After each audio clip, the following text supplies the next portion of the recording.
Yo, what's good? What's good? Welcome. You're here, first episode of our hopefully ongoing movie process.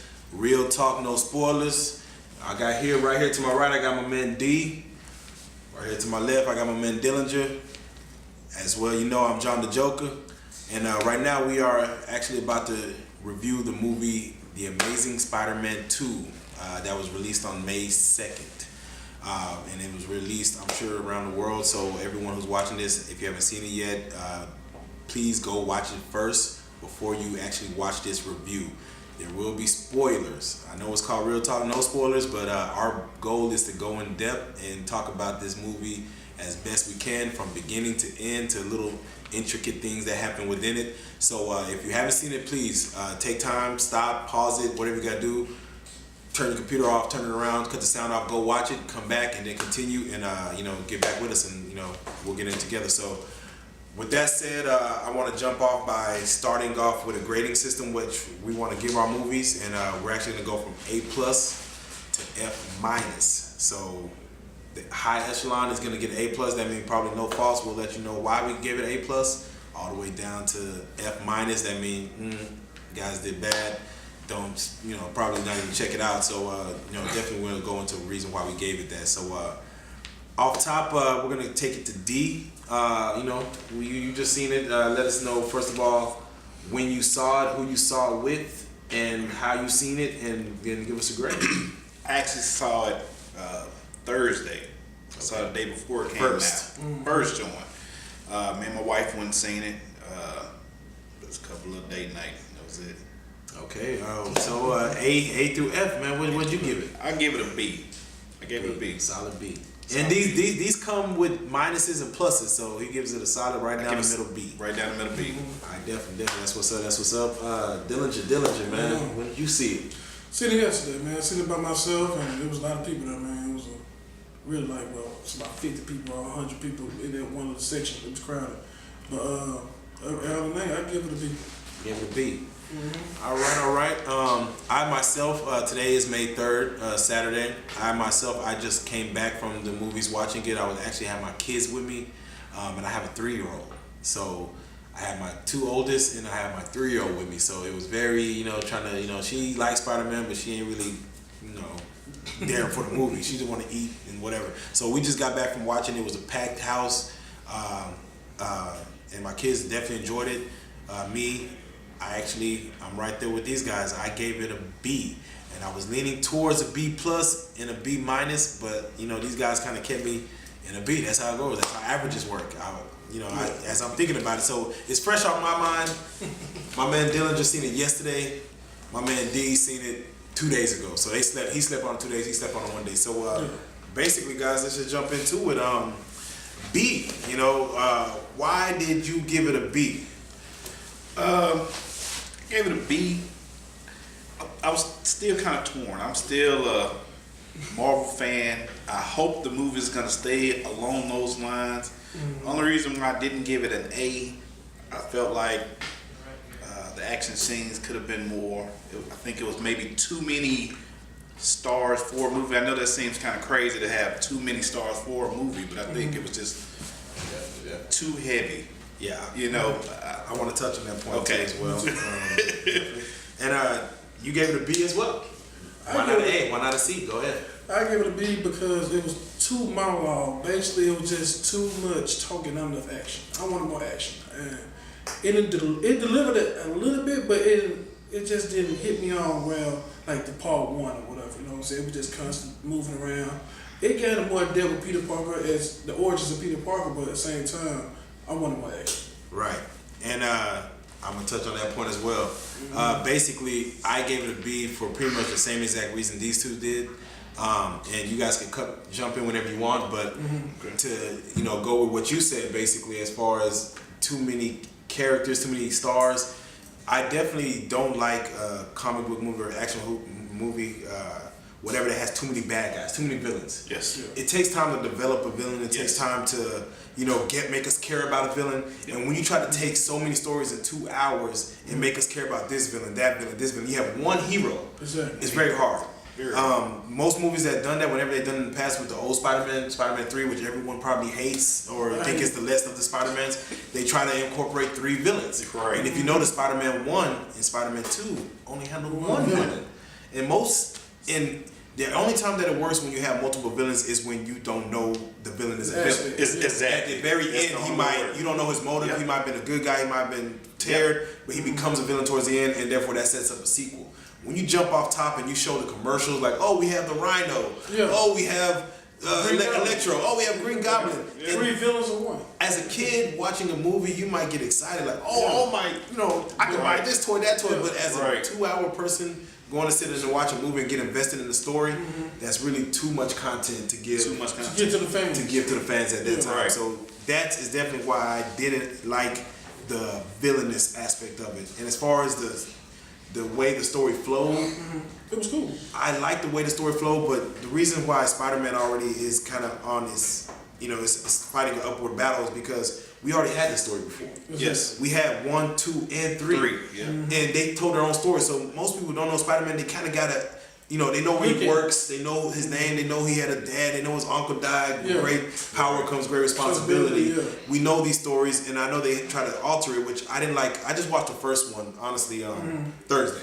Okay. I just went back and watched the whole thing. I said, okay, that was a good movie. So, but I really, as I was watching the first one, I'm like, do we even have a movie, not 20 years later, but like really just 5 years later, telling the original story. Just twist it a little bit. Just a little bit. That's so I'm like, why are we getting that whole movie again? So that's why I really didn't like the first one a lot, because we took an hour just to see him put on the costume. Yes. And I'm like, okay, yes. What's the point of that? And with this one, I know they went into Peter Parker's father more, and I'm thinking that they're kind of gearing his whole father, because they never showed his father die. Yeah. Even in this one, they actually showed what happened to his father. Like, you got more story of it. He didn't just leave him there. He actually was trying to get away from something, but they didn't show what happened to him. And with that said, they kind of used a lot of time to go into why Peter Parker is needing to find his father and stuff. And that's the story I never really found out about. But you're right. They spent too much time, I think, instead of the Spider-Man world's already built up. Yeah.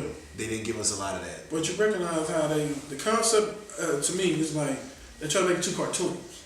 Like how the cartoon was, they find out, well, this is how Peter Parker was, how Peter Parker is now, he's Spider-Man, and all these villains coming out. It reminds me of a cartoon. And I think it should have just been these, I want to say, Electro. Since he never been in a Spider-Man movie, or the Rhino, you could at least implement the Rhino in the beginning and then bring Electro in. That's how the comics go. Exactly. And speaking of Electro, I think Jamie Foxx, at first I was skeptical, but then he started building up. He played a good villain. I think he did. But the only thing that made it falter, I didn't see him enough as Electro. What did you feel about Jamie Foxx and Electro? You know what? When I seen him, all I could think about every time he spoke was this man is talking in a microphone. Like you can hear the boom, like I couldn't get over that. It was kind of like a distorted microphone that he's speaking in, which it seemed like it. I don't know what they could have did differently with that. I'm assuming they were trying to do it like he has maybe electricity going through him, so that's why. But that's all I could think of. I thought he did a pretty good job being Electro. I wish, with me knowing the history of it, it's kind of should brought him more. Yeah, they should have brought his story. It's like they deviated off on the story of how he became who he was. Honestly, I don't know the real story of how Electro became Electro, and maybe we'll discuss that in a minute. But I actually, I was gonna go into it fresh. I was willing to take on whatever they're gonna tell me about Electro, how he came about. I was willing to take it. Right. I was totally against Jamie Foxx being Electro at first when I heard he was cast, because whenever you cast comedic actors for menacing roles like that, it's very like Jim Carrey. I was worried about him in Batman Returns. Batman when he played the Riddler. I was worried about it, but he did a great job. He played crazy. He did excellent. He played crazy perfect. But with Jamie Foxx, I was really worried about his comedic side coming off like too comedic. And when it first came on, when they showed him with the Gap, and I was like, okay, he's really playing the comedic part of this, like being very corny. And I guess that that's what so many movies have done it before. I'm like, the corny guy, bumps into the hero. I admire you, and then he becomes. But I'm not gonna lie to you, what they did with Electro visually. I love it. I was really worried about are they gonna go with the yellow lightning bolts? man, Right. I love what they did with the hoodie from him in New York to. Exactly. The look of it. That's really what made me want to go see Spider-Man 2. Yeah. Was Yeah. Electro, like he's flying, he's back. It did I'm really- like, Yeah. that was perfect. Yeah. And the thing about Electro, people understand, it's like Nick Fury. Like how back in the day, Nick Fury was white. And now in the Ultimate Universe, he's black. Electro wasn't black, he No, was it white. wasn't. Right. Exactly. And I love when they take chances like that. And so, so I think it's Ultimate Realm with the Spider-Man and stuff, and people don't know it. It's like the Spider-Man is totally different timelines and stuff. It's just not one. It's amazing, spectacular. You Yeah. know, and Exactly. you know, it's different. Yeah. Of course, the Spider-Mans people gotta watch out, and just if they look at it, like, okay, I know this one, this. And so when I see it, I say, oh man, I haven't seen that part, but I know it. So Definitely. it's like you have a feel for it. So tell me, what did y'all feel about Andrew Garfield playing, of course, his second time to go around He did good. Spider-Man? I think, to me, he did better to Tobey Maguire to me. Because reason why, because when I see the first Spider-Man, he have a little more edge to him. Instead of just a geeky, I'm defensive Spider-Man, and I'm not going to use my power, because when you see the first part, when he got Flash Thompson back for messing with him, Right. with the dribbling the basketball, messing with him and stuff, he, okay, I like this little new Spider-Man, he got a little edge to him. That's what I like about Andrew Garfield. He got a little edge to him with the Spider-Man character. Better than Tobey Maguire, but Tobey Maguire played like this innocent, sweet role, which is cool, but I want to see Spider-Man a little more edgy. Definitely. What did you feel about Honestly, I mean, I thought he did a pretty good job. I still like Toby better. That's just my opinion. I still like him better as Spider-Man. Yeah, definitely. Like you were saying, Tobey Maguire. I personally feel the same way. I'm more of a Tobey Maguire fan as far as when it comes to the Spider-Man. That's what I was brought up to. That's what I kind of, basically grew up with when I know the movie Spider-Man. So it's kind of hard to watch Andrew Garfield go there and, kind of be quirky as well. Like I say, whenever I see him making sarcastic jokes or making kind of little statements towards a bad guy, it makes me feel like he's too cocky. He's too expert at what he does in Spider-Man, which makes me have no sense of danger for him. There's no sense of threat, that's going on. So he could run into probably God himself and be like, God, I read the Bible, So, it's kind of like, what do you do in that kind of scenario? So I think it's a definite, he does play a good Spider-Man, like I say, a young teenage Spider-Man, but even when he was like with Flash Thompson, like you were saying, I like that scene and I like things about him, but definitely, and I think he plays Heartache a little better.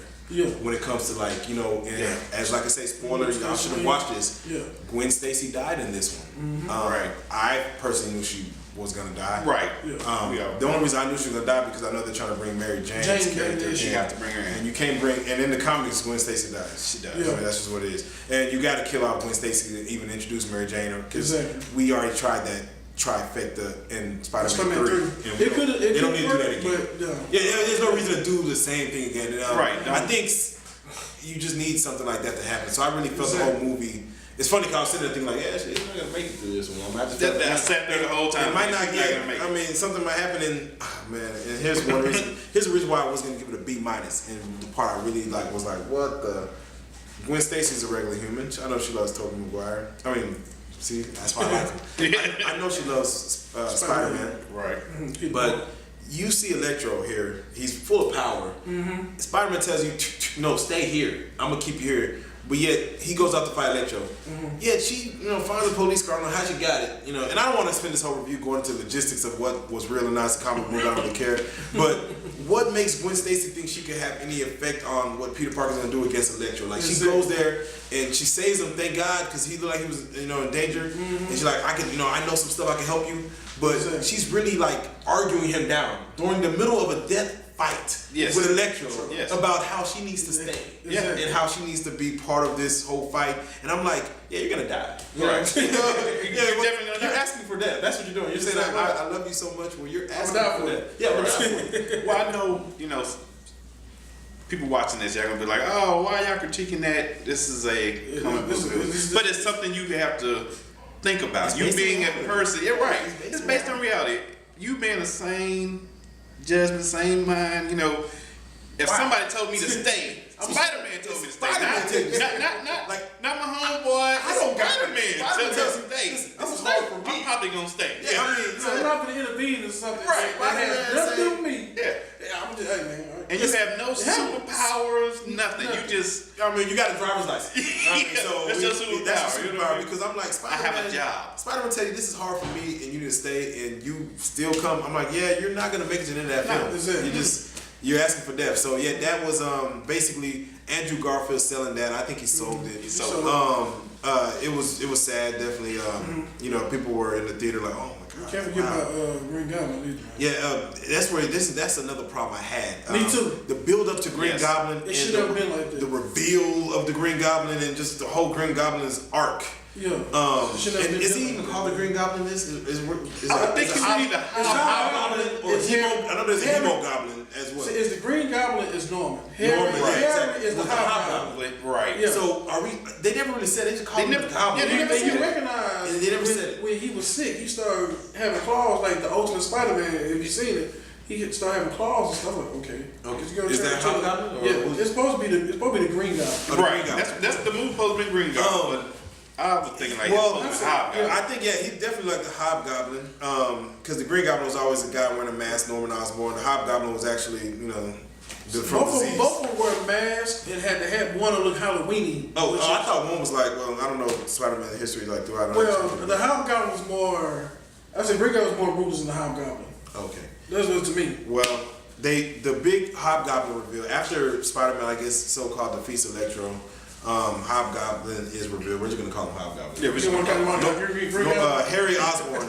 Harry Osborn came out, and he's the Hobgoblin, and he actually, figures out that Peter Parker is Spider-Man. Spider-Man, Peter Parker, just based on Gwen there, and Spider-Man caring for Gwen, like, oh, wait a minute, Right. Yeah, What is she yeah, doing? two was two. here? yeah, kind of, yeah, like, okay, wait a minute, and it's Peter good. Parker. I mean, See, here's the thing I hate about the Osborn's coexistence in that movie. Right. Is just basically, I wanted to see Harry Osborn and Norman together. right, I know Norman died, but that was later on. right. Harry was already grown up, but Norman died. Right. So why would you kill off one of the characters? Yeah, we know Supposed he's- to be- yeah, we know he's- he's the main part of the character. and he had the claws and stuff. He Exactly. felt like he had a life of Yeah. death, of killing or something. So I'm like, okay, we finna see something different. I'm thinking the stuff is gonna heal him or whatever. You know Right. what I'm saying? So I'm thinking he's gonna be healed like how the lizard was. So I'm Right. like, okay, he dies. He Didn't dies. like it. So I'm like, okay. Then Harry has something on his neck. I never seen that in the Spider-Man movie or comic books or anything else I read. I mean, Right. I don't know. I guess it was just a plot device to even show him. I ain't like it. I assume, like you said, it was too many villains, so they try to cram it all In one in word. one world. And it sell tickets that way, but you got to understand, Mark Exactly. Webb, who directed this movie, that didn't work in part 3. Right. Exactly. Part 2 worked because y'all focused on One villain. Dr. Octopus back, with the first part 2. That was a great focus. It was understandable. It was an arc. His character arc. There was no arc here. From Electro, from the it's just like I'm gonna be a bad guy and I'm gonna go after Spider-Man. And that's like everyone's only like real motivation, and that I didn't like. Right. There's no other motivation but to get And Spider-Man. I didn't really get Electro. Like Electro, he was obsessed with Spider-Man. Then he wants to kill. I mean, That's everybody's motivations were really weird. It wasn't really worked on that well. But I know we've been really like. It sounds like I know we've been trashing the movie. But We're not let's, trashing, let's talk about what worked. Like, why did we give The it? special effects work. Okay. I like the special effects with Electro. I like how they dabble with Spider-Man's swinging and everything else, and I like the whole New York atmosphere and destruction and everything. And last but not least, this is a spoiler too.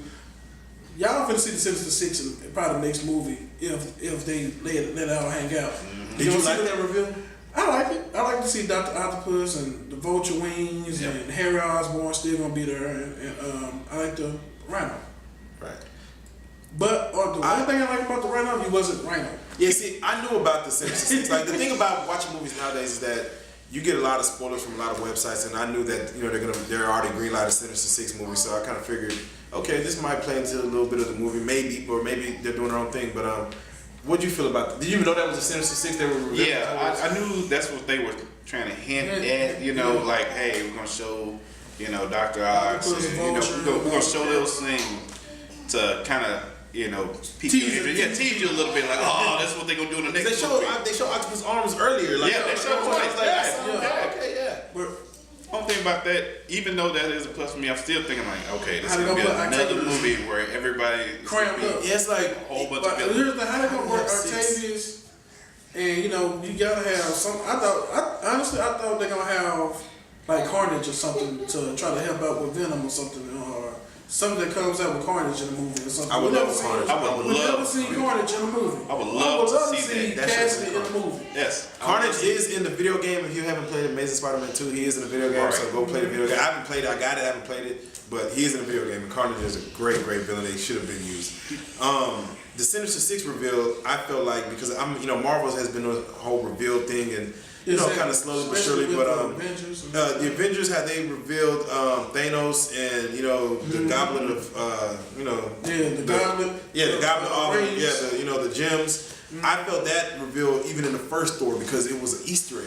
I felt that was done. Like, wow, I missed that. This one was just throwing it at you, Sinister Six, like the way Harry's like, we need to keep it small. We need to keep it small, and I felt like that itself was maybe, I don't know, like it was kind of just giving too much. I felt they should have like just been like Slowly, slowly instead of yeah. saying because he definitely said, go get six. Let's get six. Right. Yeah, Right. we're gonna be Bring us sinister. right now. Yeah, we're gonna be right. sinister, and this you need to be six of us. That's what I felt. Exactly. But all right, so you did say definitely that the special effects were the destruction of the city, things of that nature. Any of y'all seen it in 3D? I did. Never I've seen seen it in 3D. I watched it in 2D. I watched the IMAX in 3D. I like 3D sometimes. I just feel like some movies just don't do it right, so I lose my faith in 3D a lot. So you saw IMAX 3D. So IMAX 3D. when it came on, you were probably the way the city was and Yeah, swinging. that was all. Like I said, like you said, the graphics. The graphics I thought was great. Only bad thing, like you said, with 3D, with some of the movements It's too that much you get, movement. it's too much movement. So your eyes kind Okay, of see, that's what Switch I'm this. switch. Yeah, right. Your eyes kind of get distorted a little bit. I'm So glad I didn't see. And when it comes to 3D, it depends on where you sit. I know a lot of people don't think it does. Right, depend it on does where you depend on sit where you in 3D as far as where it comes. Yeah, something else. But yeah, but please. But I would say like was it 3D during the during just the regular talking parts, just the regular parts? it was 3D during some of the talking part where you could see where they kind of how the background was kind of away from that. I mean, I don't think it was worth it. You know what I mean? Okay. As in being That's a lot of movies full aren't, 3D movie. Gravity was good 3D. Some Great. some movies are made for 3D. Spider-Man, I think the first one they had a lot of first person view stuff. They didn't do that this time. I don't know No. why. Maybe people got sick, but they tried to do a little stuff like that where they showed them jumping through the city a lot. Right. I definitely like the fact that the city was great. That's why I kind of gave it a high score because when Spider-Man did show up, I did like seeing Spider-Man. I did like seeing him on screen. Just even him trying to take off his suit when his mom was trying to come into the house. Yeah, right. Him on the wall, like, shoot. Some of the little quirky things that you would think. Those are things that they didn't do in the first three Spider-Man. Just showing Spider-Man using his power just regularly. Yeah. Right. He had to catch Right. he had to catch a whole bunch of fouls when Rhino was not throwing them out. Right. He caught one with his foot, and a lot of people are like, "Yeah, Spider-Man's feet stick to walls too. It's not It's just still- that." right, it's not just so sand. to see It's a spider. that, to see them throw that in there, I'm like, that's little things that. But yeah, just based off, basically, I did like, like I said, I did like Spider-Man's fight scenes. I just, I definitely think that was a highlight of the movie. Every scene that Spider-Man was on, I definitely feel that was a highlight. But I wish there was just more, like I say, more dire of a problem going on as far as him having more at stake to see him fight it out. Cause I just like, okay, he's gonna beat him, but I just need to see how he beats him. I don't want to go into it like that. But the fight with Electro was great. The first fight with Electro was, right in cool. Times Square. That was very cool. That was I love great it. to introduce him to him and just to, his webs thing. When his webs thing busted, that's when I was like, oh, what is he gonna do? Like, he has one. And he split it out. Exactly. I was like, that's what I want to see. I'm like, oh, That's part two. because at that time he has to figure it out on the spot. Yeah, you're right. And the fight scene with the Green Goblin or Hobgoblin, I'm sorry. I wasn't really invested. I was like, he came so quick and left so quick. He was an afterthought. It's like, Spider-Man, I want your blood. I think he still wanted his blood. I don't know what he wanted at that time. At that time, he was just probably crazy. Yeah, he was just crazy at that point. He no longer wanted his He just blood. found because- Spider-Man just somehow. He just been like, Right, I'm just gonna kill him Yeah, just kill anyway him. because he didn't give me the blood from the beginning. And don't get me wrong, he played a good Harry, but I still like James Franco. He played a great Harry. Actually, I like him as Harry better than Franco. Franco? I definitely. Don't get me feel the wrong, same I way. like him. Don't get me wrong, but it's just something about Franco, man. It just, Franco's character arc, It's 'cause he was two in 3 different movies. eras. It was in 3 movies, so he had more Yeah, time. yeah. But in But no, the little time he had, I loved. I mean, even when he first met, when Yeah. they first showed him and Peter Parker together, he told him to leave. I thought it was genuine. He's like, then he started making a joke about it. Right. Like so it's like that's just him being, I guess, Harry. I guess we don't know the relationship, but he's like, I knew he was in there, and I felt definitely. That's the problem. I really think that the trailer maybe gave off too much from this movie because even while I was watching like, where's the Rhino? Where's the Rhino? Where's the Rhino? I know they're like, Right, I know it's they one or 2 were- hours. right. I know they're not gonna wait for another movie to show Rhino because they showed him in the trailer. He's in like, the trailer, who yeah. don't put Rhino in it? So even when Rhino came, like you said, I didn't like Rhino being a mechanical suit. I don't know how they would have employed a real Rhino. Man, I just would like the steroid built Rhino. yeah, the reason why they did that Rhino, I think, is associated with the Ultimate Universe, because the Ultimate Universe, he is a mechanic machine. Oh. Well, I don't think I like Paul Giamatti then playing a Russian. No. I love Paul Giamatti. I like him like I love Right. You know what? I didn't the guy know from Paul Giamatti. It took my attention when he was in the Rhino. He started doing that laugh. Yeah, he has a right. distinctive laugh. He does. Him playing a Russian, I'm like, what? I mean, I'm not like they bought him in for this. They could have got anybody. You but- could have got anybody for that Yeah, for small that amount small of amount of part. role. You could have got For anybody. just the things he said, like Rhino and you, Spider-Man crush. And I'm like, what is? It was too acting. Like Paul Giamatti's too great of an actor. Too great Had of me an waiting for him to act, and he don't act. And I'm like, okay, he's just a Rhino. And I'm like, even just him, it's just the beginning of the everything. movie. Everything with the Rhino, I didn't like. They could have left it out. Like you said, Rhino should have been at the beginning. Yeah. Like, let us know that Spider-Man has other enemies already, and let that be a plot device for when him trying to push Gwen away. Let Right. that be the reason, and then Electro comes, and then just Exactly. focus on Electro. That would have been a better, way to build the story. But it is what it is. Yeah. I think we touched on a lot enough. I mean, what else would you guys want to talk about? I know they, showed the Sinister Six. They most likely have a part 2. They didn't really set up a part 2 like that, but they just showed Spider-Man keeping the fight going. Yeah. Right. That's pretty much how it ended. I mean, like you said, I think we touched on Touch everything. everything that you can. Yeah. So, with that said, what do you guys feel? I mean, we're gonna keep it at either go see it right now while it's at theaters, rent it, Redbox, DVD, whatever, bootleg it, maybe. I don't know. I mean, however you guys want to do it, Go see it. or skip it all together. What do you feel? Go see it. Go see It's worth the money. It's worth the time with the kids, and I got my niece and nephews right now. I'm finna go see it right now. After we do this. Definitely. What do you feel? I would say go see it. Just Review this. it is a good movie. We did give it a B, so it's not just a terrible movie. We just expected. It's not The Dark Knight. Right, you know what I mean? We just expected more. Yeah, But definitely go see Let's it. not go into that. And I say definitely go see it. It's not a movie that you really want to just rent on Redbox or watch bootleg, watch at home. I mean, it's Spider-Man. It's a summer movie. Get popcorn. It's a fun movie. There's fun parts in it. Definitely something that you want to take your family out as an experience at the movies, and I think you'll have so much fun just watching a Spider-Man movie swing around. Just even the first 15 minutes is worth the ticket price. Exactly. So it's definitely a movie that you need to go see, and kind of go from there. And with that said, this has been Real Talk No Spoilers. We definitely want to, see you guys next week. Next movie we're gonna review is maybe Godzilla. Comes out May 16th. So check back in with us for that, and we'll leave it at that. See you.